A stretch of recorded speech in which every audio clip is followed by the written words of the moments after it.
इम्फा charitable trust से 45तम साराला पुरस्कार शेष भाव में मत मनोनीत कर कर्तृपक्ष को मोर आंतरिक कृतज्ञता ज्ञापन करुच्ची। पर्यायर 7 गोटी पुस्तक मोर हस्तगत होता एवं 7 जन जो पुस्तक आसाला से गुड़िक सब बहुत बहुत भल राइटर मान बहुत लेखक लेखिका मैंने 2टी कविता 3टी उपन्यास गोटे नाटक एवं गोटे गल्प संकलन थिला।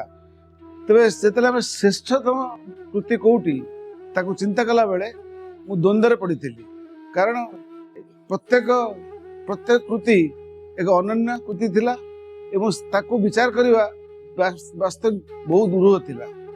तेरे शेष पर्यायर मुझे देखिली कारण इम्फा कहवा कथा जे तमे आपण देखंतु कौन आपण देखंतु कृति संस्था को नुहे एणु कृति के देखला बेले यही समस्या उपजुला।